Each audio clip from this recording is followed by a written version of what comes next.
Diciembre de 1945.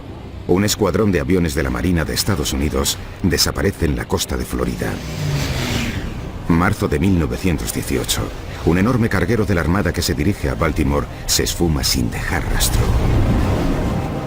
Con el paso de los años desaparecen muchos más barcos y aviones en un área de 1 millón de kilómetros cuadrados de mar abierto. Una fuente de misterio, leyenda y miedo. El Triángulo de las Bermudas.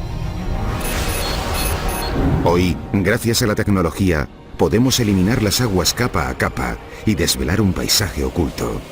Drenaremos el Triángulo de las Bermudas. Exploraremos sus rincones más oscuros, abriéndonos camino en las profundidades. Adentrándonos en algunos de los mayores misterios del Triángulo.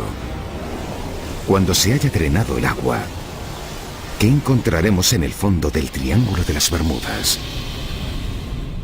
Drenar el Triángulo de las Bermudas. Bermudas.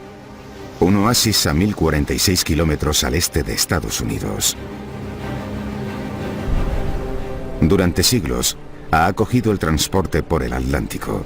Sin embargo, las aguas de la isla ocultan una amenaza mortal.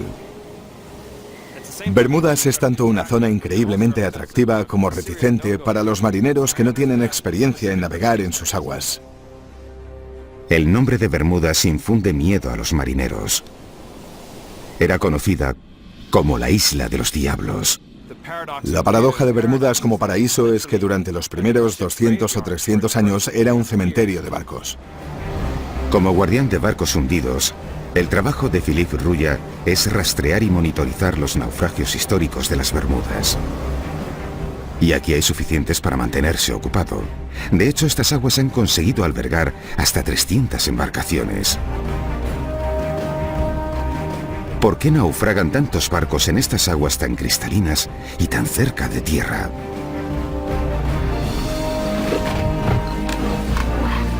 Hoy, Philippe visitará varios navíos hundidos que podrían arrojar algo de luz en este misterio.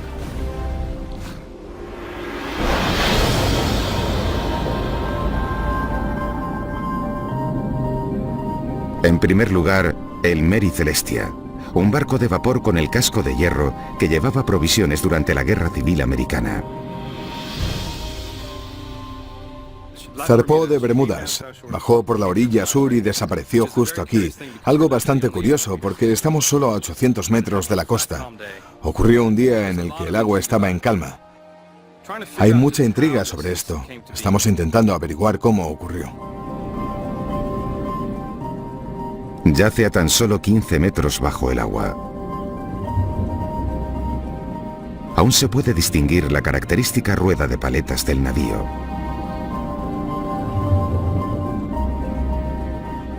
Alrededor de la costa hay otra embarcación, el Constellation. Y un poco más lejos otra, el Montana. De hecho, según los informes de Philippe, los barcos hundidos rodean la isla de Bermudas por completo. Está claro que hay algo ahí fuera que plantea una terrible amenaza para los navíos. Para responder a esto y a otros míticos misterios del Triángulo de las Bermudas, necesitamos ver qué hay bajo el agua. Necesitamos drenar el océano capa a capa para revelar poco a poco un paisaje extraordinario, nunca visto hasta ahora.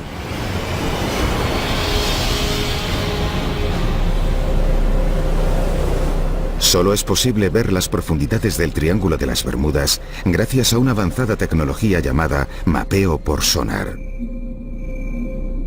El mapeo por sonar despide ondas sonoras al suelo del océano. Las señales de retorno muestran la forma del objeto y la profundidad a la que se encuentra. Es la tecnología sonar la que puede ser de ayuda para destapar la causa de los cientos de naufragios que rodean la isla. Hola, ¿cómo estás, Nick? Bien, bien. ¿Y tú qué tal? El geólogo Nick Hutchins es un buscador de oro de nuestros días. Hoy va a utilizar el mapeo por sonar para cazar señales de formaciones específicas bajo el agua, cerca de donde se encuentran algunos naufragios de Bermudas. Lo que buscamos son depósitos minerales que podrían tener la forma de antiguas fumarolas, de fuentes hidrotermales conocidas como fumarolas negras.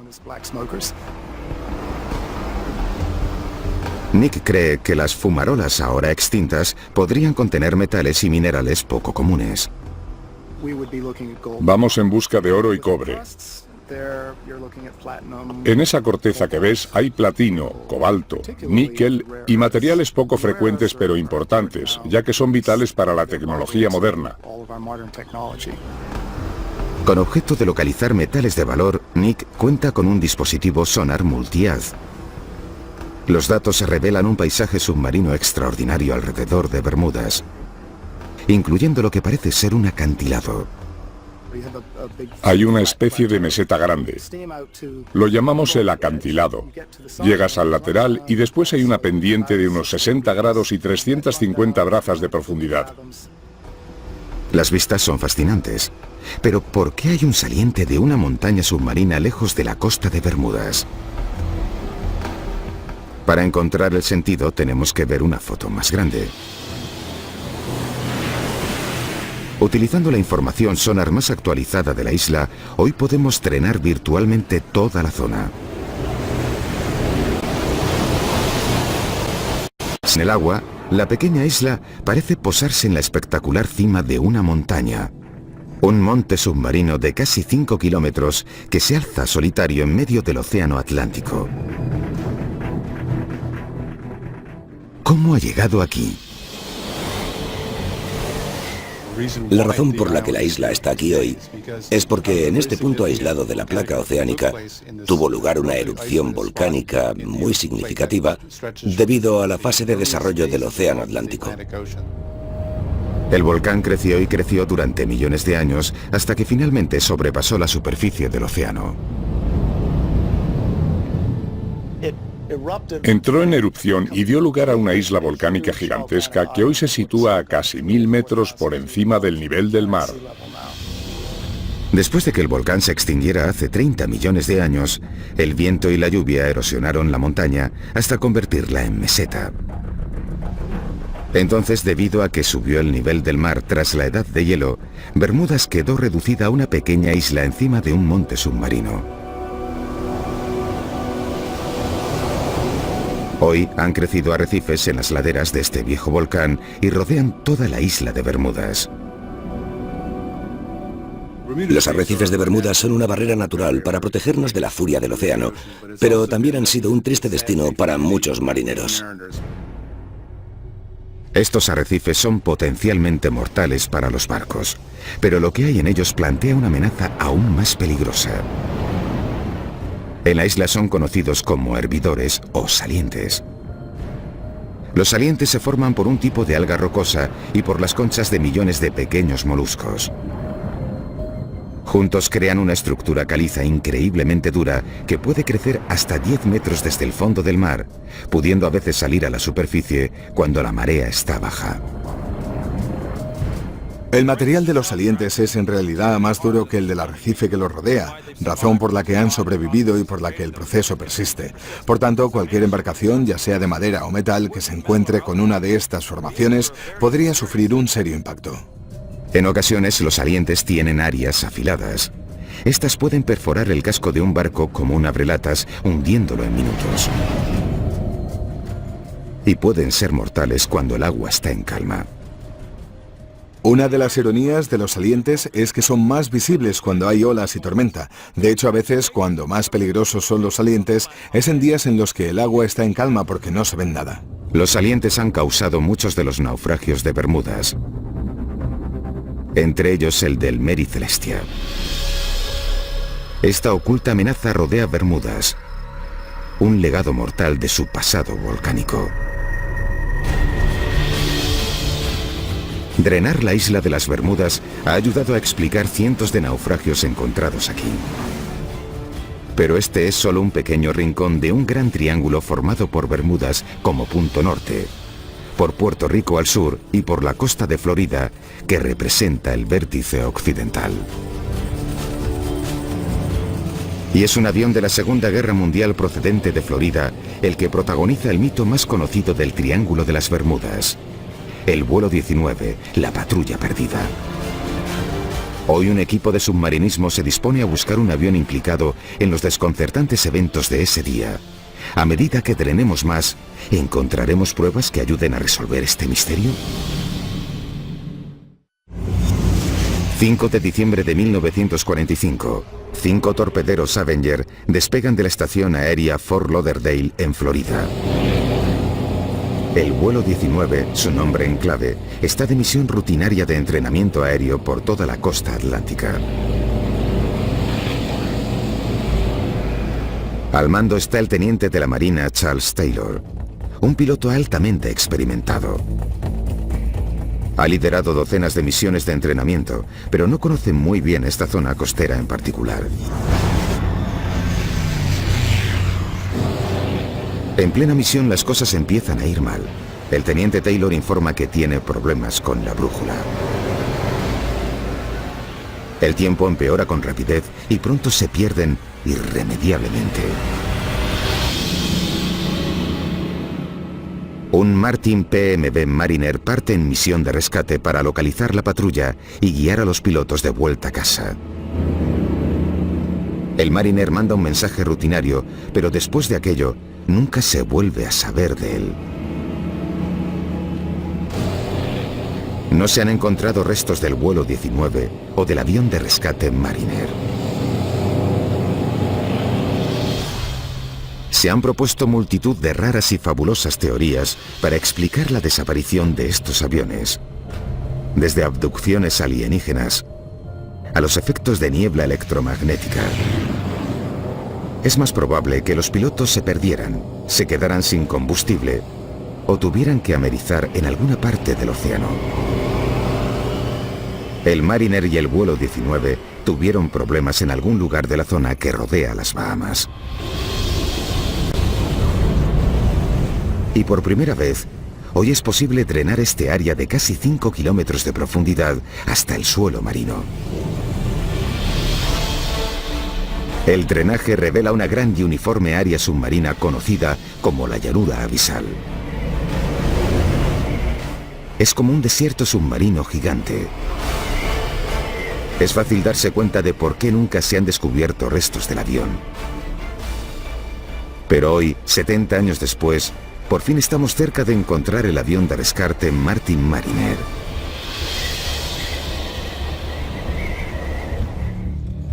Mike Barnett es un buceador técnico especializado en ubicar aviones desaparecidos.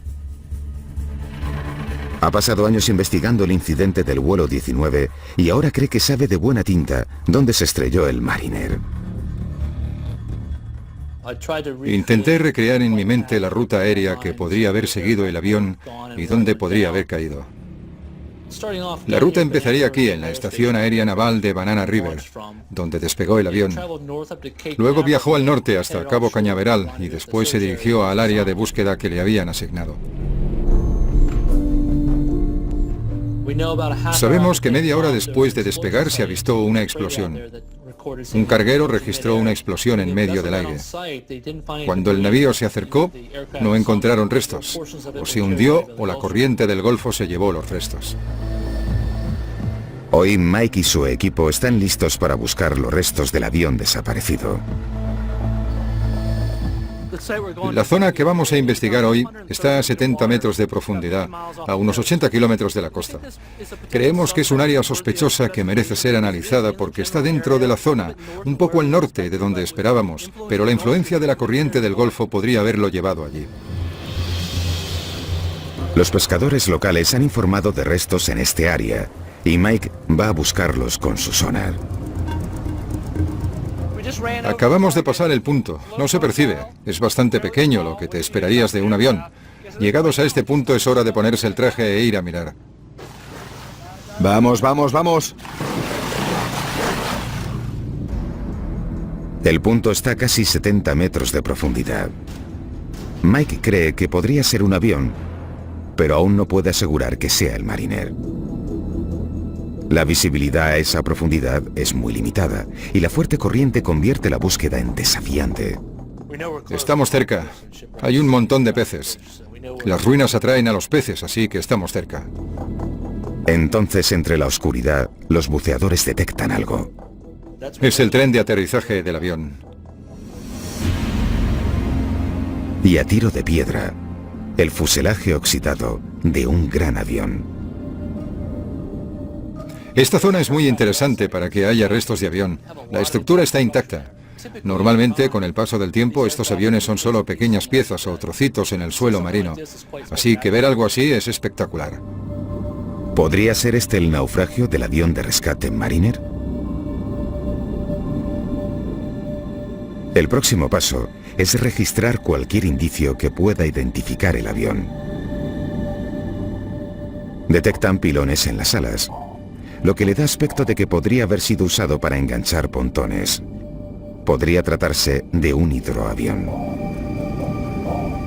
Los ojos de buey de los laterales del fuselaje son exactamente los que se esperaría encontrar en un Mariner, mientras que la forma del estabilizador horizontal le resulta familiar a los buceadores por fotos del avión. Parece ser que podría ser el hidroavión Mariner, pero el equipo todavía no ha encontrado una prueba decisiva. Definitivamente es un avión. Quiero ser muy cuidadoso con lo que digo, pero hay características muy interesantes. Hay muchos rasgos típicos que suelen tener los aviones de rescate. Quiero volver y ver las fotos y los vídeos. Estoy emocionado, muy emocionado. Es algo que garantiza un mayor escrutinio. Mike necesita una opinión experta para identificar el avión, así que va a enseñarle la sesión fotográfica a un historiador de aviación, Roy Stafford. Roy es un antiguo piloto de la Marina de Estados Unidos y una autoridad en aviación militar americana. Este es el comienzo de la inmersión. Hemos llegado hasta el fondo y hemos seguido la corriente hasta encontrar el naufragio. Como puedes ver, empezamos a ver algunos restos que iban apareciendo. En principio hemos bajado con la esperanza de encontrar el Martin PMB Mariner, pero a medida que hemos recorrido la zona y buscado los restos, hemos visto piezas que no se corresponden con él. Por tanto, nos queda la pregunta de qué avión es. Bueno, por el sistema de frenos y las ruedas, podría ser un avión posterior a la Segunda Guerra Mundial. Vale. Salta a la vista. Está claro que es una parte de la cabina, de la ventana principal. Roy está 100% seguro de que estos restos no pertenecen al Mariner que han estado buscando. Pero si este naufragio no es el avión de rescate desaparecido, ¿entonces qué es? La respuesta podría ayudar a resolver otro misterio del triángulo. Esto de aquí es interesante. El ojo de buey que ves podría estar ahí para poner una cámara. Exacto, y se pueden ver varios de ellos por dentro. Son muy prominentes y llaman la atención. Se ve que es un avión con dos motores. Eso reduce las opciones. Solo hay dos posibilidades, dos pilones, uno a cada lado. Podría ser o un RB-66 que no tendría sentido que estuviera en esta zona, o un A-3 de la Marina. A Roy no le lleva mucho tiempo concluir de qué tipo de avión se trata. Es, sin ninguna duda, un A-3 Sky Warrior. Comparando el fuselaje y los pilones basalas, el barrido con el detalle horizontal, el hecho de que el tren de aterrizaje se haya retraído en el fuselaje, son indicios absolutos de que se trata de un A-3 Sky Warrior. El A-3 Sky Warrior fue el avión de la Marina de Estados Unidos más grande de su época. Los archivos de la Marina muestran que uno de ellos se estrelló en 1960 mientras intentaba aterrizar en un portaaviones en la zona. Es bastante probable que los restos que Mike y su equipo han encontrado correspondan a dicho A-3. Sin embargo, el vuelo 19 y el avión de rescate Mariner siguen desaparecidos. La búsqueda para encontrar este avión continúa. Sabemos que está ahí fuera, solo es cuestión de encontrar el sitio exacto. Si tuviéramos que drenar la gran llanura abisal que rodea a las Bahamas, en algún lugar encontraríamos casi seguro la patrulla perdida. Y según el estado de otros aviones naufragados encontrados en terreno submarino, este es el aspecto que deberían tener después de 7 décadas bajo el mar.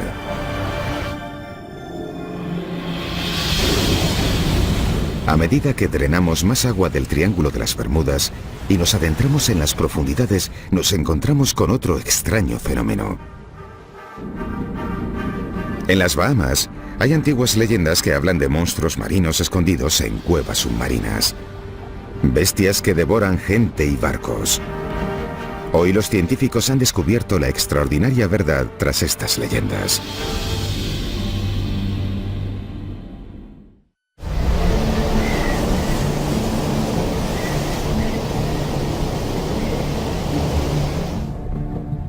A casi 90 kilómetros de la costa de Florida, en el punto occidental del Triángulo de las Bermudas, residen las Bahamas, un archipiélago de más de 700 islas.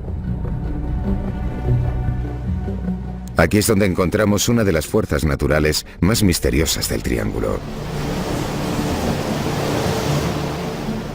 Remolinos que, según las leyendas locales, pueden succionar gente y barcos. Si drenamos 5 kilómetros de océano, divisamos un paisaje impresionante. Las Bahamas se sitúan sobre una gran meseta caliza que emerge del fondo del mar. Se conoce como el Gran Banco de las Bahamas. Sus acantilados son más altos que todos los que hay en tierra seca, de unos 5.000 metros, casi 3 veces más altos que el Gran Cañón. Más cerca de la costa se da otro fenómeno. Una de las formaciones rocosas más extrañas encontradas en todo el mundo: los agujeros azules. Cavidades submarinas gigantes que se extienden multitud de metros bajo el nivel del mar. El agujero azul de Dean es el más grande y el más profundo de todos. Tom Ayliffe es uno de los líderes mundiales de expertos en agujeros azules y es muy consciente de sus peligros. Ha habido casos en los que la gente se acerca demasiado al borde y hay una pendiente de arena muy empinada que cae de lleno en el agujero azul. Si no tienes cuidado y das un paso más allá del saliente, caes de lleno en él. Con el paso de los años, el agujero azul de Dean se ha cobrado bastantes vidas. Los isleños tienden a mantenerse alejados, advertidos por historias sobrenaturales alarmantes. En las Bahamas hay un montón de historias y leyendas urbanas sobre los agujeros azules. Una de ellas es que hay un monstruo llamado el Lasca que vive en el agujero azul y el agua que va y viene es en realidad el Lasca, este monstruo cuando inhala y exhala agua. Hay historias de embarcaciones que se acercaron al agujero azul y que fueron succionadas por la inhalación del Lasca. Sorprendentemente, Tom ha visto remolinos en el agujero azul de Dean, tal y como cuentan las leyendas. Cuando sube la marea, se puede ver cómo 3 vórtices o remolinos tragan agua simultáneamente en la cavidad. Tom está convencido de buscar una explicación racional a este extraño fenómeno. La marea ha tenido algo que ver, pero ¿podría haber también otras fuerzas operando en las desconocidas profundidades del agujero azul de Dean? La única forma de saberlo es buceando. Tom lleva más de 20 años explorando los agujeros azules de las Bahamas y nunca le dejan de sorprender. Son portales a otro mundo. Cuando buceamos en ellos, es como ir a un lugar que no parece de este planeta. Los agujeros azules son formaciones naturales poco comunes que los geólogos creen conocer. En la última edad de hielo, el nivel del mar era más bajo. En aquel entonces toda esta piedra caliza sobresalía en la superficie. La lluvia ácida penetró la piedra caliza, erosionando la roca. Finalmente, el techo de una de las rocas se derrumbó creando la característica forma de botella del agujero azul. Debido a la subida del nivel del mar al final de la edad de hielo, toda la formación quedó sumergida. Tom se sumerge en el agujero azul de Dean y de repente este se ensancha. Cuando nos sumergimos a una profundidad de unos 20 metros, hay todavía como 50 metros bajo nuestros pies, según la cámara hiperbárica. A medida que nos sumergimos 20 metros más, vuelve a ensancharse y dobla su tamaño.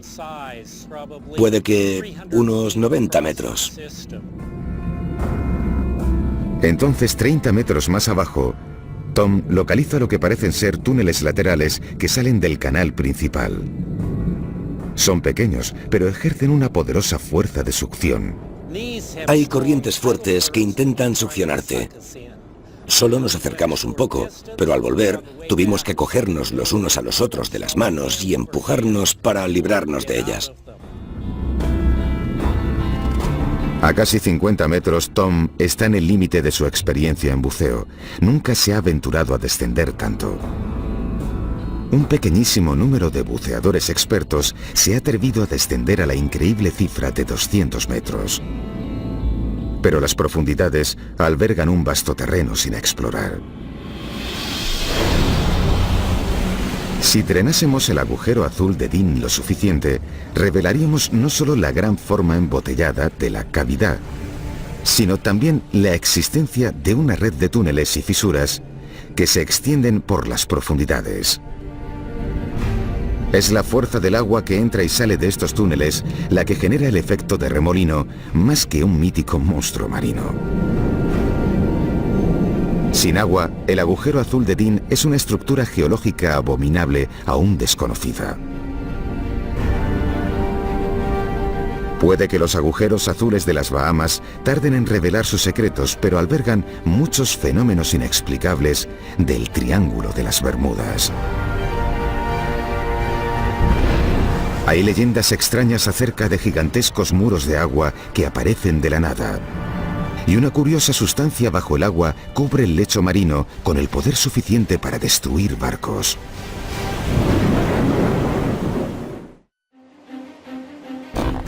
Marzo de 1918.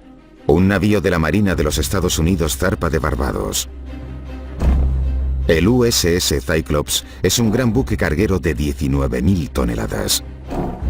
Transporta un cargamento de manganeso y cuenta con una tripulación de 309 hombres. Solo un día después de zarpar, a medida que se adentra en una de las zonas más profundas del Triángulo de las Bermudas, el Cyclops desaparece sin más. No hay rastro del gigantesco barco y su tripulación nunca ha sido hallada.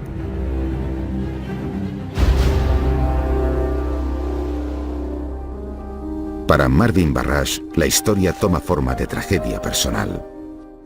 Mi tío abuelo, Lawrence Merkel, era bombero a bordo del barco. Tenía 20 años y es uno de los 309 desaparecidos. Normalmente, cuando los barcos desaparecen, se encuentra algo. Ya sea una parte del bote salvavidas, cargamento, algún resto del naufragio, siempre aparece algo. En este caso, nada. La ausencia de cualquier resto de naufragio provocó al poco tiempo alocadas teorías. Surgieron toda clase de historias bizarras. Un periódico de Washington DC afirmaba que lo habían asaltado, lo habían convertido en un barco pirata y surcaba las aguas del Amazonas. Otros decían que lo había asaltado un submarino alemán. Incluso que lo había atrapado un pulpo gigantesco. Había fotos de tales incidentes en varios periódicos del país. Marvin ha dedicado su carrera a averiguar qué le ocurrió realmente al Cyclops. Ha analizado cada documento y registro relacionados con el navío. Se necesitan décadas de cuidadosa investigación, pero hoy cree que ha identificado una debilidad letal en el diseño del barco. En esa época era el navío de la Marina de Estados Unidos más grande y rápido a flote. Tenía el fondo plano, se inclinaba fácilmente. Podría inclinarse unos 50 grados a un lado y unos 40 por el otro. Ese fallo se pudo haber pasado por alto causando una gran catástrofe. De modo que, dada la tendencia del barco a inclinarse, ¿ocurrió algo que lo hizo volcar? ¿Algo extraordinario? Durante siglos los marineros han contado historias de olas aisladas. Enormes masas de agua que aparecen de la nada y que arrasan con cada barco que haya en su camino. Las olas solitarias han sido una leyenda durante cientos y cientos de años. Los marineros volvían y contaban que habían visto estas olas y que habían vivido la experiencia y habían sobrevivido. Según el doctor Simon Boxall, no se pueden seguir ignorando estas viejas historias. Con la ayuda de satélites podemos observar el mundo entero en pocos días y durante más de 20 años hemos observado y medido extrañas olas que en algunos casos han excedido los 30 metros. Por lo tanto, sí existen. Ocasionalmente las olas gigantes hasta se han grabado en vídeo. Esta, del invierno de 2012, se estrella contra un barco de emergencias en el Mar del Norte.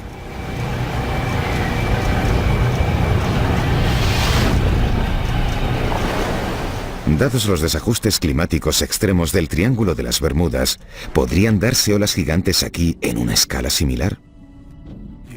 Estamos en el Atlántico Norte y de vez en cuando se dan tormentas ecuatoriales, huracanes y temporales procedentes del Golfo de México. Ambas cosas juntas conforman un mar muy confuso y turbulento con olas gigantes. Por tanto, las aguas turbulentas del Triángulo produjeron una gran ola lo suficientemente grande como para hundir el Cyclops.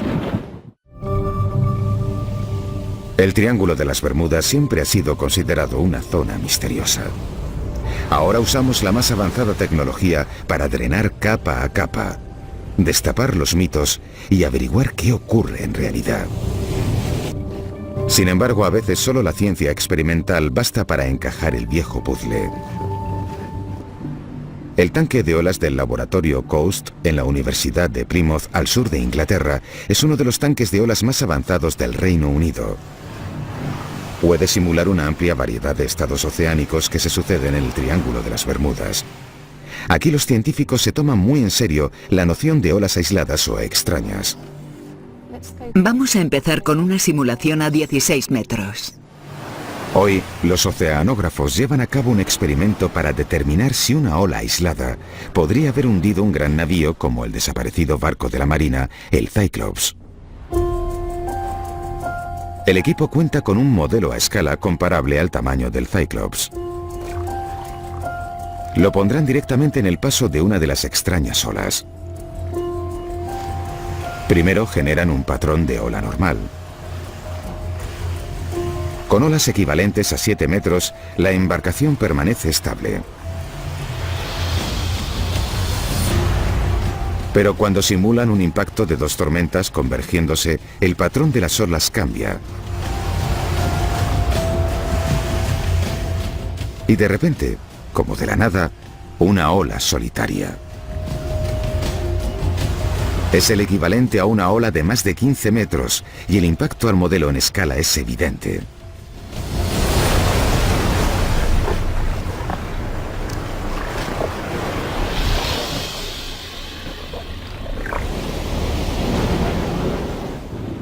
Por tanto, hay pruebas de que una ola solitaria podría haber hundido teóricamente el Cyclops.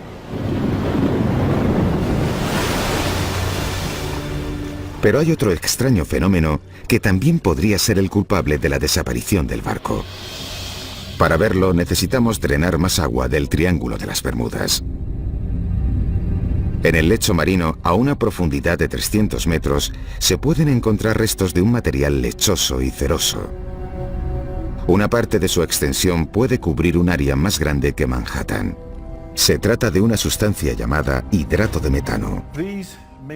Este hidrato de metano se forma como resultado de material de la superficie, material orgánico, plantas, peces muertos y plancton, que se hunden y se deterioran, hasta descomponerse en bacterias y microbios. Esta sesión de fotos muestra mucho hidrato de metano en el fondo del mar. El metano también puede quedarse atrapado en huecos del lecho marino. En 1981, en el Mar del Sur de China, un barco perforador da con una bolsa de gas poco profunda, provocando un estallido. A medida que el gas sale a la superficie, el barco se desestabiliza más y acaba volcando y hundiéndose.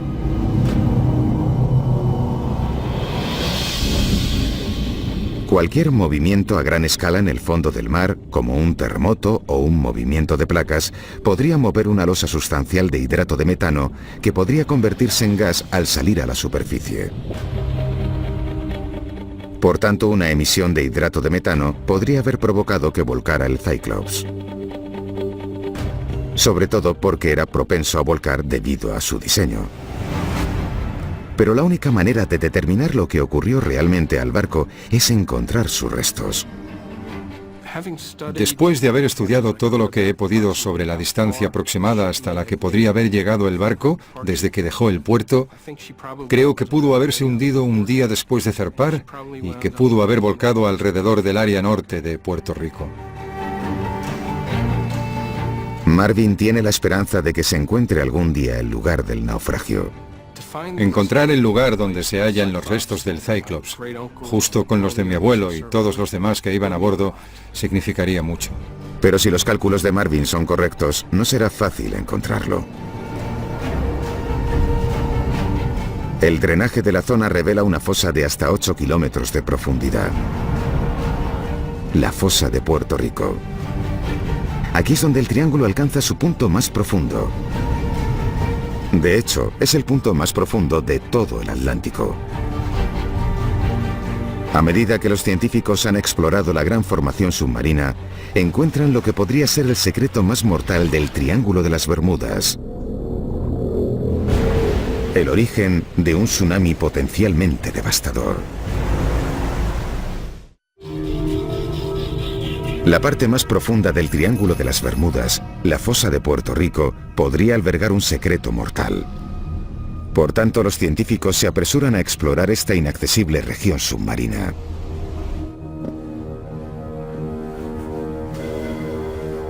En el Laboratorio de Imágenes Remotas de la National Geographic Society han desarrollado una nueva y radical tecnología para grabar el fondo del océano. Se llama DropCam. Perfecta, está lista. Tras años de desarrollo, el ingeniero jefe Eric Berkenpass está preparado para probar su cámara en el océano de Chile. Es manual. Un peso adecuado sumerge la cámara. Todavía recuerdo las mariposas en el estómago de cuando lo tiramos por la borda al océano. Cuando el equipo la puso en marcha en la fosa de Puerto Rico, tardó 1 hora y media en recorrer los 8 kilómetros hasta el fondo. Estaba programada para pasar varias horas más en el fondo del mar, luego volver a la superficie y emitir su posición. Hay un gran sentimiento de alivio cuando oyes por primera vez esa baliza de VHF en tu radiotransmisor y lo ves en el satélite. Estas son unas de las primeras imágenes del fondo de la fosa de Puerto Rico, a 8 kilómetros de profundidad. El proyecto de imágenes del fondo marino nos ha proporcionado una ventana a una de las regiones más inexploradas del planeta Tierra. Sin embargo, las imágenes son una serie de capturas que inmortalizan un área de tan solo unos metros cuadrados. Para drenar toda la fosa de Puerto Rico necesitamos mucha más información. El científico del Servicio Geológico de Estados Unidos, Uri Stenbrink, intenta mapear toda la fosa y cree que es necesario hacerlo. Empezamos a investigar la fosa porque geométricamente es muy similar a la fosa de Sumatra, donde ocurrió el terremoto de Sumatra en 2004 y el gran tsunami. Resulta preocupante, porque un terremoto de magnitud 9 en la fosa de Puerto Rico podría desencadenar un tsunami que asolaría la costa este de Estados Unidos e incluso Europa. El equipo de Uri utiliza vehículos submarinos guiados por control remoto, llamados ROVs, para escanear la fosa y evaluar el nivel de amenaza del tsunami. Los ROV emiten impulsos sonar para obtener una señal lo más precisa posible. El mapeo en 3D revela grandes desfiladeros submarinos. En algunas de las fosas tectónicas, a veces hay muros que pueden alcanzar el kilómetro de alto o algo así. Los geólogos han descubierto que la fosa se formó debido a que el borde de la placa tectónica de América del Norte se situó debajo de la placa del Caribe y simultáneamente hizo fuerza contra ella. Pero lo que los nuevos datos sugieren hoy es que podría tratarse de un terreno ideal de movimientos de placas. Podrían mover rocas que ocupan cientos de kilómetros cuadrados, del tamaño de grandes ciudades o más. El grosor de las rocas podría ser de 200 metros o más. Así que estamos hablando de 10 o 20 kilómetros cúbicos. Por tanto, un movimiento de tierra submarino de esta escala podría ser una amenaza potencial para el este de Estados Unidos, provocando un tsunami tal y como teme Uri. Piensa en Boston, en Charleston, en Baltimore, y piensa en todas las centrales nucleares que están en la costa. Así que hay que estar preparado.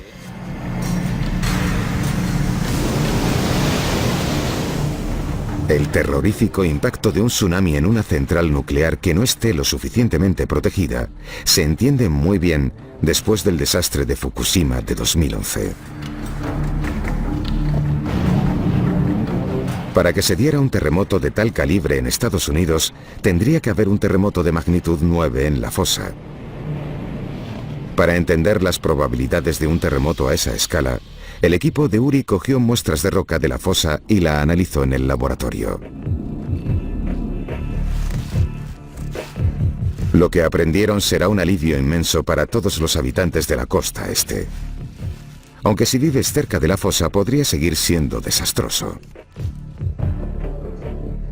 Desde nuestro conocimiento, no estamos seguros de que se den terremotos tan grandes.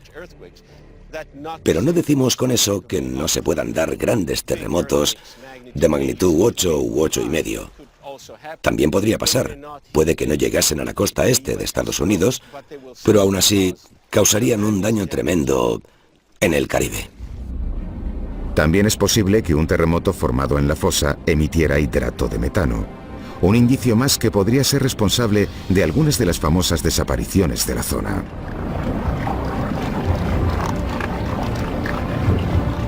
Los datos de Uri nos permiten drenar 800 kilómetros de la fosa de Puerto Rico. Dada su gran escala e inmensa profundidad, quizá no es de extrañar que muchos de los barcos y aviones desaparecidos del Triángulo sigan en paradero desconocido. Hay acantilados espectaculares en sus profundidades. Es verdaderamente un paisaje impresionante, situado al fondo del Océano Atlántico, a 8 kilómetros de profundidad.